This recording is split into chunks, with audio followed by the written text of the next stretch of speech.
નમસ્કાર, આપ જોઈ રહ્યા છો જેકેએસની ગુજરાતી વાત કરતો અમરેલી જિલ્લામાં ગરમી અને તાપમાન વધતા લોકો બાદ હવે સિંહોની મુશ્કેલી વધી છે। સાવરકુંડલા તાલુકાના ધોબા ગામ નજીક ખારા પાટમાં 40 ડિગ્રી પાર તાપમાન વચ્ચે સાવજો પરેશાન। સિંહો પાણી પીવા માટે રીતસર વલખા મારી રહ્યા હોવાના દ્રશ્યો કેમેરામાં કેદ થયા છે। ગરમીથી બચવા માટે સિંહ દ્વારા ખાડો કરી ઉપાય શોધ્યો તો સ્થાનિક સિંહ પ્રેમી દ્વારા સિંહો માટે પાણીની વ્યવસ્થા કરવા રાજ્ય સરકાર પાસે માંગ ઉઠાવી છે। ધોબા ગામના સિંહ પ્રેમી દિલુભાઈ દ્વારા સિંહો ને પાણી આપવા માટે વિડીયો જાહેર કરી લાગણી વ્યક્ત કરી હતી। જેકેએસ ન્યૂઝ ગુજરાતી સાથે જૈનિક સોજિત્રા, અમરેલી।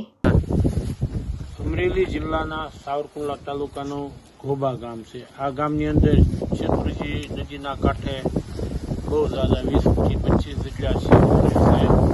કાલે અમે મેરામણ નદીના કાંઠે એક સિંહ પોતાને 45-46 ડિગ્રી ટેમ્પરેચર તાપમાન સહન ન થતા એક અદ્ભુત દ્રશ્ય જોયું, જેમાં સિંહ મેરામણ નદીના એક પાટની અંદર પોતાની રીતે ખાડો કરી અને ગરમીથી બચવા માટે પાટના સહારામાં બેઠેલો હતો અને જેને પાણીનો અત્યારે મોટો પ્રશ્ન પણ છે। આ વિસ્તારમાં સિંહને કંઈ પાણી મળી રહ્યું નથી, તો સરકારશ્રી અને ફોરેસ્ટ વિભાગને અમારી વિનંતી છે કે હાલ આ વિસ્તારમાં પાણી માટેના કોઈ પોઈન્ટ બનાવી અને આ જે વાઇલ્ડ લાઈફ છે એમને બચાવે।